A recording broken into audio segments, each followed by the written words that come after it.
A millionaire's deaf daughter spent her 23rd birthday completely alone in a crowded café, signing "Happy Birthday" to herself while a slice of untouched cake sat before her.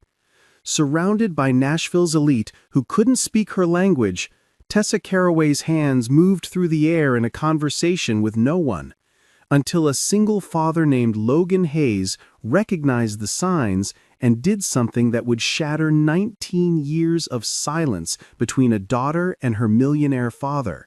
What happened next didn't just change one birthday, it transformed 3 broken lives forever. Before we continue, please tell us, where in the world are you tuning in from? We love seeing how far our stories travel. The afternoon heat in downtown Nashville was suffocating, but inside the Boulevard Cafe, the air conditioning created a different kind of chill. Logan Hayes wasn't supposed to be there. He'd promised his 8-year-old son Asher they'd be at the park by now, but a client had insisted on meeting at this overpriced coffee shop where a simple latte cost more than most people's lunch. That's when he saw her. She sat at the corner table, the one by the window, where natural light created a halo effect around her blonde hair. Designer dress, pearl earrings, everything about her screamed money. But her hands were having a conversation in the air. Happy birthday to me. The signs were unmistakable.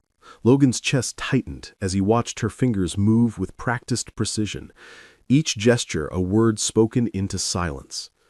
The resignation in her movements, the way her shoulders slightly slumped with each sign, this wasn't celebration. This was surrender. A waiter approached her table, said something while gesturing at the untouched birthday cake. She pointed to her ears, shook her head, then wrote something on a napkin. The waiter awkwardly nodded and retreated. The pattern was so familiar it made Logan's stomach turn. The cake had a single candle. She traced her finger along the edge of the plate, and Logan could see her lips moving, reading the cursive chocolate lettering, "Happy 23rd Birthday, Tessa." A man in an expensive suit stopped by her table. Logan watched as he waved enthusiastically, his mouth moving in exaggerated shapes like people do when they think speaking louder or more dramatically will somehow break through deafness. Tessa smiled, that polite, practiced smile that doesn't reach the eyes, and nodded. The man patted her shoulder and walked away, probably feeling good about his 30-second interaction. Logan's hands instinctively moved to sign Oliver before he caught himself. His younger brother had been dead for 5 years, but muscle memory didn't care about loss. Some habits were carved too deep to fade. Another person stopped by Tessa's table, a woman this time, dripping in jewelry. More exaggerated mouth movements, another awkward pat, another retreat. Tessa was like an exhibit in a museum. Beautiful deaf girl, circa 2024. Please admire, but do not attempt meaningful interaction. Logan found himself standing before his brain could form an objection. His client would be here in 10 minutes, but something about the way she signed alone to herself, over and over like a mantra, pulled him forward. "Excuse me," he signed as he approached. Tessa's hands froze mid-gesture. Her eyes went wide, scanning his face like she was trying to solve a puzzle. For a moment, neither moved. "I don't mean to intrude," he continued signing, "but happy birthday." The transformation was instant. Her composed facade cracked, and something raw and desperate flickered across her features. Her hands trembled as they formed the response. "You sign?" "My brother was deaf," Logan signed, then immediately regretted using past tense. But Tessa was already pulling out the chair across from her, her movements urgent, almost frantic. "Please," she signed. "Sit, please." Logan glanced at his phone. His client would be here soon, but the look in Tessa's eyes, like someone drowning who'd just been thrown a rope, made the decision for him. "I'm Logan," he signed, settling into the chair. Tessa, her hands moved eagerly now, like a dam had burst. I haven't had someone sign with me in..." She paused, calculating. 3 months? Maybe 4? "But your family?" "My father?" Tessa's laugh was bitter, a sound she probably couldn't fully hear herself. "Grayson Caraway doesn't do sign language. He does business deals and charity galas and expensive gifts." She gestured at her designer dress. "This cost $3,000. Know what I would have traded it for? 1 happy birthday in sign language from him." Logan's phone buzzed. his client. He silenced it without looking. How long have you been deaf? Since I was 4, meningitis. Her signs were matter-of-fact, practiced. This was clearly a story she'd told many times. My father's solution was to throw money at it. Best doctors, best hearing aids, best schools, everything but learning to actually talk to me.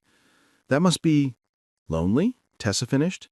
You have no idea. Or maybe. She studied his face. Maybe you do. You said your brother was deaf. Was? The question hung between them. Logan's hands hesitated, then formed the words he'd rarely signed to anyone. He died 5 years ago. Drowning accident. Not because he was deaf. He had a heart condition we didn't know about. Tessa's expression softened. I'm sorry. How long had you been signing? 20 years, since Oliver was born. Logan smiled at the memory. He was 16 years younger than me. Our parents were overwhelmed, so I became his translator, his protector, his bridge to the hearing world. Sign language was our secret language, even after he learned to read lips. And now, Tessa asked, now I sign to empty rooms sometimes, practice conversations with someone who never answers. I didn't mean to share that, but something about Tessa's presence made honesty feel necessary. I sign to myself constantly, full conversations, arguments with my father where I actually get to express how I feel, jokes no one will laugh at, dreams no one will hear about. She paused. This is the most I've actually communicated with someone in months. Logan's client walked in, Hayden Smith, all business suit and impatience. He spotted Logan and started over, his face already showing irritation. I have to. Logan started to sign, but Tessa had seen Hayden too. You're mating, she signed, her hands already retreating. I understand. But Logan was already standing, intercepting Hayden halfway. Family emergency, he said aloud, not caring if it was technically a lie. We'll have to reschedule. Hayden's face went through several shades of red, but Logan was already walking back to Tessa, whose eyes were wide with disbelief. Your client. We'll survive, Logan signed, sitting back down. Tell me about your birthday. Why are you alone?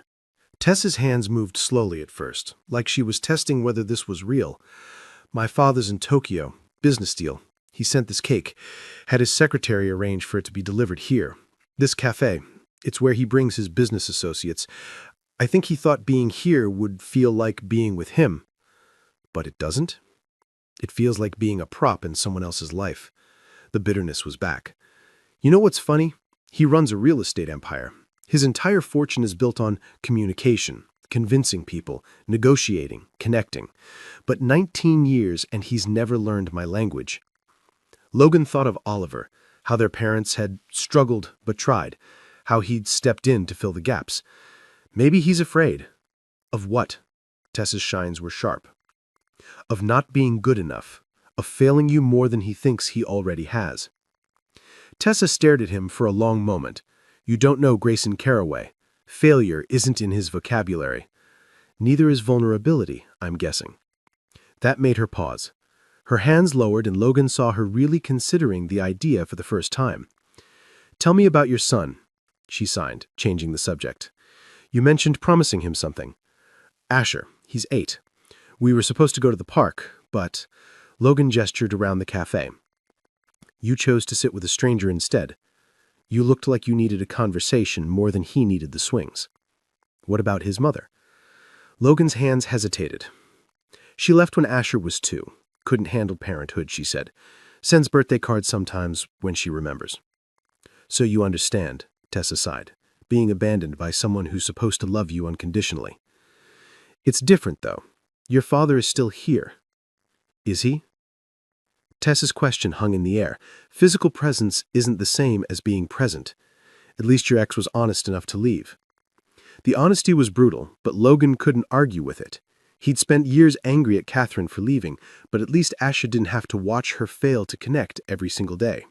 Would you like to meet him? Logan found himself signing. Asher, I mean. I could teach him to sign happy birthday. The hope that bloomed on Tessa's face was almost painful to witness. You'd do that? He's been asking about learning sign language anyway. He saw me signing to myself once and was fascinated. You could bring him here tomorrow? Tessa suggested, then immediately backtracked. Sorry, that's presumptuous. You probably have... Tomorrow's perfect, Logan interrupted. Same time? Tessa nodded, and for the first time since he'd approached, she smiled. A real smile that transformed her entire face. As Logan stood to leave, finally acknowledging the angry texts from Hayden, Tessa signed one more thing. Thank you for seeing me. Not the deaf girl, not the millionaire's daughter. Just me. Tessa, Logan signed back. That's all I saw from the beginning. Walking to his car, Logan thought about Oliver, about the years of signing that it felt like they had died with his brother. Maybe they hadn't been wasted after all. Maybe they'd been preparing him for this moment, this woman, this connection across silence. Tessa watched him go through the cafe window, her hands unconsciously signing his name. Logan. The first person in years who'd chosen her company over something else, who'd seen her isolation and stepped into it rather than politely stepping around it. Her phone buzzed with a text from her father. Happy birthday, sweetheart. The cake should have arrived. Sorry I couldn't be there. The Tokyo deal is important for our future. She typed back, met someone today who speaks my language. His response was predictably tone-deaf. Excellent. Networking is important. What company does he work for? She didn't reply.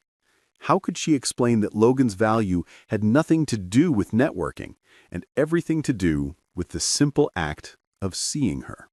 The next day, Logan arrived with Asher in tow. The 8-year-old was practically vibrating with excitement, his hands already attempting the signs Logan had taught him in the car. Is that her? Asher asked aloud, pointing at Tessa through the window. Yes, but remember what we talked about.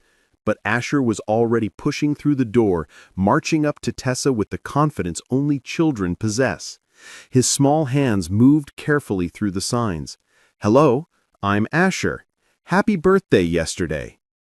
Tessa's eyes filled with tears. She looked at Logan, who shrugged apologetically. He practiced all night, he signed. It's perfect, she signed back, then turned to Asher with slower, clearer signs. Hello, Asher. Thank you. Want to learn more? For the next 2 hours, Tessa taught Asher signs while Logan translated the context. The boy was a quick learner, his enthusiasm infectious. Other cafe patrons stared, some smiling at the scene, but Tessa didn't notice. Her world had shrunk to this table, these people who made effort to enter her silence, rather than expecting her to strain toward their sound. Why don't more people know this? Asher asked his father. It's like a secret code. Not everyone needs it, Logan explained. But Tessa needs it, Asher said simply, so we should know it. The child's logic was beautiful in its simplicity. Tessa signed thank you to him, and Asher beamed like he'd won a prize. These meetings became routine, 3 times a week, then daily. Logan would bring his laptop, working on design projects while Tessa and Asher practiced signs. She taught the boy colors, animals, feelings. Watching his joy at each new word healed something in her she didn't know was broken. But it wasn't just Asher learning. Tessa taught Logan signs Oliver was too young to use. Complex emotions, abstract concepts, philosophical ideas. Their conversations deepened, moving beyond pleasantries to real connection. Why design? Tessa asked one afternoon while Asher was in the bathroom. Control, Logan signed. After Catherine left, everything felt chaotic. Design lets me create order, beauty, meaning from nothing. And raising Asher alone? Terrifying, Logan admitted. Every day I worry I'm not enough, that he needs a mother, a complete family. He has a complete family, Tessa signed firmly. You're not half a parent just because you're alone. You sound sure. My mother died when I was 6, car accident. My father raised me alone, and I never felt like I was missing half a family. I felt like I was missing connection, but that's different. Logan wanted to ask more about her mother, but Asher returned, proudly signing bathroom with a grin. 3 weeks into their routine, Grace and Caraway returned from Tokyo. Tessa had told her father about Logan and Asher, though she'd kept the details vague. So when Grayson arrived at the boulevard one afternoon to surprise his daughter, he wasn't prepared for what he saw. His daughter, his quiet, isolated daughter, was laughing. Her hands flew through the air in animated conversation with a man and a young boy. The joy on her face was something Grayson hadn't seen in years. He stood frozen in the doorway watching. The man, early 30s, casual clothes that suggested creative profession rather than corporate, was signing something that made Tessa throw her head back in laughter. The boy was trying to copy a sign Tessa was teaching, his face scrunched in concentration. "Mr. Caraway?" The cafe manager appeared at his elbow. "Would you like your usual table?" "No," Grayson said slowly. "No, I'll join my daughter." He walked over, each step heavy with the weight of realization. Tessa saw him coming and her entire demeanor changed. The animation drained from her face. Her hands fell to her lap, and she became the composed, distant daughter he knew. "Dad?" she said aloud, her voice carrying that slightly off tone that came from not hearing herself properly. "Tessa." He nodded at Logan and Asher. "I didn't know you had company." Logan stood, extending his hand. "Logan Hayes. This is my son Asher." Grayson shook hands, his businessman's assessment taking in Logan's appearance, trying to categorize him. Not money, the clothes made that clear. Not business, no card offered. So what? "Daddy can't sign," Tessa said to Logan, her voice flat, "so we'll need to switch to verbal." "I can translate," Logan offered, but Tessa shook her head. "He doesn't like accommodations, makes him feel, what was it you said, Dad? Handicapped by proxy?" Grayson flinched. "Tessa, that's not—" "It's exactly what you said." She turned to Logan. "We should go." "No," Grayson said quickly. "Please, stay. I'd like to understand." Logan and Tessa exchanged glances. She signed something quickly that Grayson couldn't understand, but Logan's response made her shoulders relax slightly. "Asher," Logan said aloud, "why don't you show Mr. Caraway what Tessa taught you today?" The boy lit up, turning to Grayson with eager hands. "Watch." He signed carefully. "Nice to meet you. I'm learning to talk to Tessa." He says it's nice to meet you. He's learning to talk to Tessa. Grayson stared at the boy. This child who'd known his daughter 3 weeks and could communicate with her better than he could after 23 years. "How long have you been learning?" he asked Asher. The boy held up 3 fingers, then signed something else. Logan translated, 3 weeks. It's fun, like being a secret agent." 3 weeks, Grayson repeated, the words heavy with self-recrimination. "Dad," Tessa started, but Grayson held up his hand. "Show me," he said to Logan. "Show me how to say hello to my daughter." Logan looked at Tessa, who seemed frozen. Slowly, he demonstrated the sign for hello, then daughter.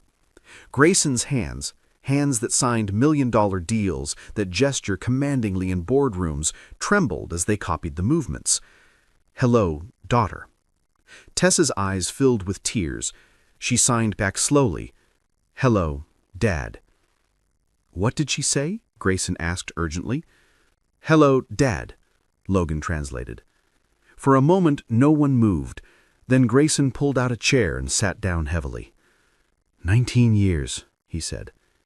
19 years since the meningitis. And I hired tutors for her, interpreters, but You never learned yourself, Logan said gently. I told myself I was too old, too busy. Truth is... Grayson looked at his daughter. I was terrified. Terrified of being bad at it, of failing her more than I already had. It was easier to pretend money could solve everything. Fear of failure, Tessa said out loud, looking at Logan with recognition. He'd called it 3 weeks ago. Teach me, Grayson said suddenly. Both of you, teach me. I know I don't deserve... Tessa's hand shot out, grabbing his.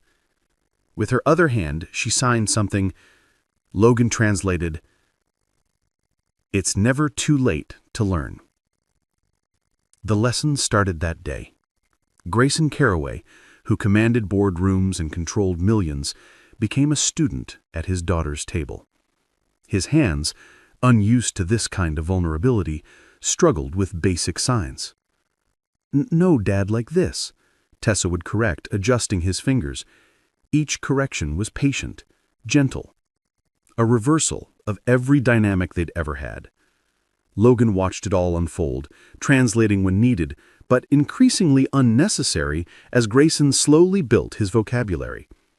Asher helped too, showing the older man tricks he'd learned, making it feel less like failure when Grayson struggled with a sign the 8-year-old had mastered.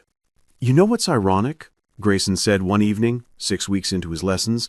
"I built my fortune on communication, on reading people, on knowing exactly what to say. But with my own daughter—" "You were speaking different languages," Logan offered. "No," Grayson corrected.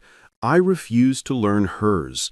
I expected the world to accommodate her disability, instead of recognizing that I was the one who was disabled by my own pride and fear." As the weeks turned to months, the change in both Caraways was profound. Tessa began to shine, her confidence growing with each conversation she could have with her father. Grayson became humble in a way his business associates would never recognize, learning not just sign language, but how to truly see his daughter. The breakthrough came on a rainy Thursday.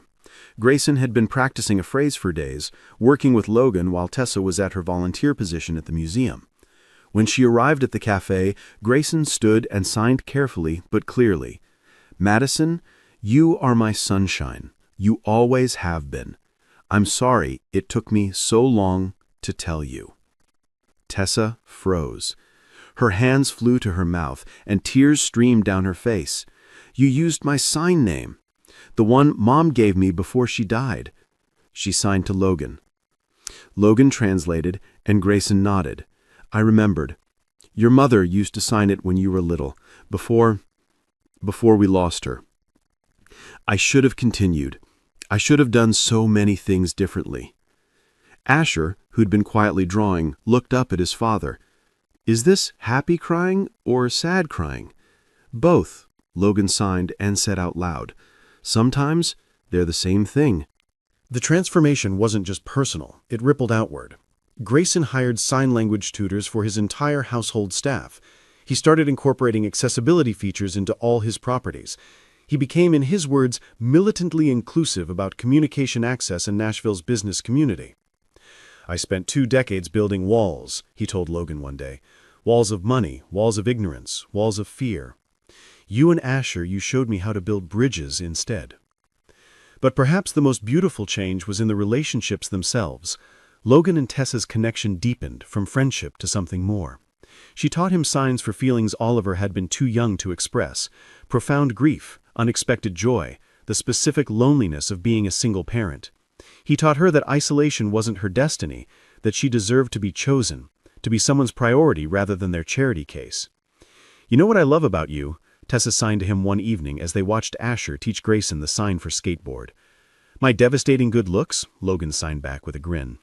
"You never tried to fix me," Tessa continued. "Everyone else saw my deafness as a problem to solve. You just saw it as part of who I am." Because it is, just like being a single dad is part of who I am. Not broken, just us. Their first kiss happened in sign language first, Logan signing, "May I?" and Tessa responding, "Please," before their lips ever touched. Asher, predictably, was thrilled. "Does this mean Tessa will be my mom?" he asked with 8-year-old directness. "Let's take things slow," Logan said aloud while signing. But Asher was already signing to Tessa, "Want to be my mom?" Tessa laughed, tears in her eyes, and signed back, "Want to be my son?" "Deal," Asher signed, having learned that word the week before. 1 year after that first lonely birthday, Tessa celebrated her 24th surrounded by people who could speak her language. The private dining room at the Boulevard was full, not with her father's business associates making awkward small talk, but with people who'd learned to sign for her. There was Marcus, Grayson's driver, who'd mastered enough signs to have basic conversations during rides. There was Elena, the housekeeper, who now signed "Good morning" and "How are you" every day. There were museum volunteers who'd started learning after Tessa began teaching sign language tours. And of course, there were Logan and Asher, the bridge that had connected all these worlds. Grayson stood to give a toast. His signing was still imperfect, but his message was clear. Last year, I gave you a condo for your birthday. This year, I give you my voice in your language. I give you my promise to never stop learning, never stop trying to meet you where you are, instead of demanding you come to me. He continued, his hands more confident now. You are not the one who needed to be fixed. I was. You were not the one who was disabled. I was.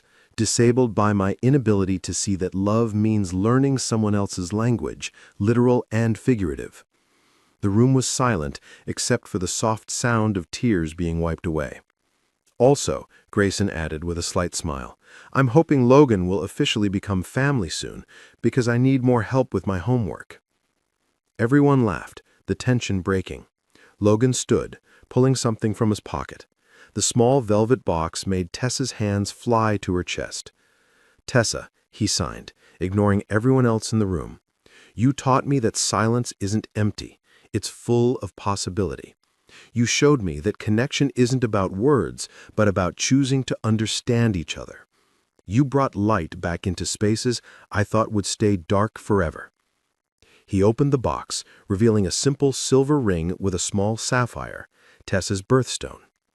Will you marry me? He signed, then added with a grin, Asher already called dibs on you as my mom, so really you'd be breaking a child's heart if you say no. Tessa was laugh-crying as she signed yes over and over, pulling him into a kiss, while the room erupted in celebration. Some cheering aloud, others waving their hands in the air in deaf applause. Love isn't always spoken. Sometimes it's signed, demonstrated, chosen daily in small acts of bridge building. 2 years later, the Bridge Center stood as testament to what connection could build. The nonprofit, founded by Tessa and Logan, with Grayson's backing, provided free sign language classes to families, schools, and businesses. The walls were glass, transparent, barrier-free, revolutionary in their simplicity. We had our grand opening today, Tessa signed to Logan, as they stood in the empty center after everyone had gone home. 300 people came. Oliver would have loved this, Logan signed back. He did love it, Tessa corrected. His love for you started all of this. Every sign you teach, every connection made here, it's his legacy too. Asher, now 11 and fully bilingual in English and ASL, ran in from the parking lot where Grayson was waiting. Grandpa says, hurry up or we'll miss our reservation. Grandpa needs to learn patience, Tessa signed with a smile. I can see you signing about me, Grayson called from the doorway, his signs getting more fluid every day. And I'm patient. I waited 19 years to learn to talk to my daughter properly. 20 years, Tessa corrected, but who's counting? I am, Grayson signed seriously. I count every lost year as motivation to never waste another day. The family walked out together. A millionaire grandfather still learning to sign I love you without trembling. A young boy who switched between languages without thinking. A woman who'd found her voice in silence, and a man who discovered that the skills we carry for lost loved ones sometimes lead us exactly where we need to be. Behind them, the Bridge Center stood ready for tomorrow's classes. 50 more families would start learning to communicate across silence. 50 more bridges would begin construction. But tonight was for family, for celebration, for the kind of birthday dinner Tessa had once only been able to imagine, surrounded by people who didn't just tolerate her language, but embraced it, who saw her deafness not as a barrier, but part of the beautiful complexity of who she was. You know what the best gift is? Tessa signed to Logan as they drove to the restaurant. What? He signed back at a red light. Second chances, she signed. My father got a second chance to be my dad. You got a second chance to use your signs. I got a second chance at believing I was worth learning for. And Asher? Logan asked. From the back seat, Their son signed, "I got a mom who teaches me that different doesn't mean less." Grayson, watching from the passenger seat, added, "And I learned that it's never too late to learn a new language, especially when it's the language of someone you love." The light turned green, and they drove on. A family formed not by perfection, but by the choice to keep building bridges, one sign at a time.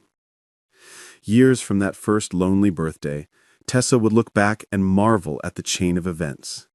A single dad choosing to approach a stranger, a child eager to learn, a father willing to face his fears. Small acts of connection that rippled outward until hundreds of families could speak across silence. But in that moment, riding to dinner with her family, she wasn't thinking about the impact or the future. She was simply present, watching her husband sign a joke to her son, seeing her father laugh at something he could finally understand, feeling the warm weight of belonging she'd once believed impossible. The millionaire's daughter, who'd spent her birthday alone, had become a woman surrounded by love. Not because someone fixed her or saved her, but because someone saw her, chose her, and decided her language was worth learning. And sometimes that's all any of us really need, someone willing to meet us where we are, to learn our language, to build a bridge across whatever silence separates us from connection. Logan caught her eye in the rearview mirror and signed, "I love you." Tessa signed back, "Thank you for seeing me." "Always," he signed. "From that very first day, always." If this story touched your heart, remember to hit subscribe. Share in the comments, what bridges have you built to connect with someone different from you? What languages, literal or metaphorical, have you learned for love? Thank you for watching this story. Remember, connection isn't about perfection. It's about effort, choice, and the willingness to learn someone else's language. Don't forget to subscribe for more stories that remind us of the bridges we can build when we choose understanding over isolation.